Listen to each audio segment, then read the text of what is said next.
L'utilisation des moyens de transport alternatifs est de plus en plus conseillée et donc le vélo ou le vélo électrique classique ont de plus en plus de popularité. Aller travailler à vélo, ça peut rapporter. On évite les embouteillages et en plus, on peut bénéficier d'une exonération fiscale. Se rendre à vélo au travail suppose de nombreux avantages. Moins de trafic, une meilleure santé et un régime fiscal avantageux. Mais attention, tous les vélos ne sont pas concernés par l'exonération d'impôts. Explication d'Axel Gerdet. Si on utilise son vélo pour aller travailler, on peut recevoir de son employeur une indemnité vélo. Cette indemnité vélo, elle est de maximum 22 cents du kilomètre parcouru, aller et retour. Et en plus, cette indemnité vélo est totalement exonérée d'impôts. Lorsque l'employeur met à disposition un vélo de société pour ses travailleurs, il n'y a pas d'impôt à payer.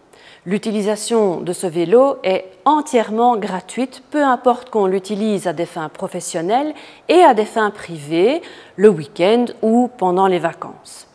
En plus de la mise à disposition, l'employeur peut payer une indemnité vélo qui, de nouveau, est d'un maximum de 22 cents par kilomètre.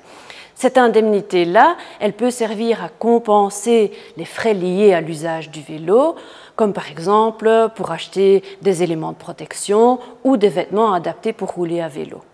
Tous les vélos ne sont pas concernés par l'exonération. Ne sont concernés que les vélos de ville ou les vélos électriques classiques.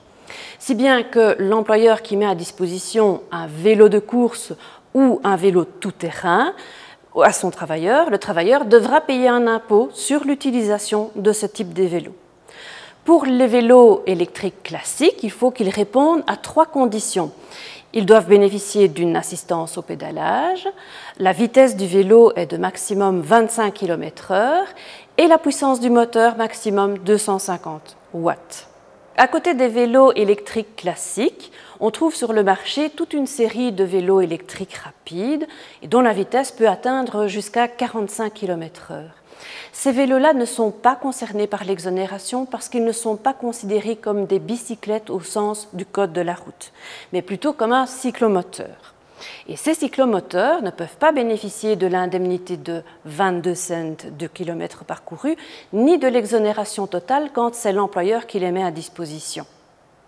Lorsque l'employeur décide d'indemniser malgré tout l'utilisation de ce type de vélo, le travailleur pourra bénéficier de l'exonération fiscale classique, 390 € par an. C'est l'exonération qui est applicable pour l'utilisation d'autres véhicules pour faire les déplacements domicile-lieu de travail. Pour autant que le travailleur fasse la déclaration forfaitaire de ses frais professionnels. Et pour l'employeur qui met à disposition un vélo ou un vélo électrique classique, il y a la possibilité de déduire les frais liés à l'utilisation de ce vélo à concurrence de 120%.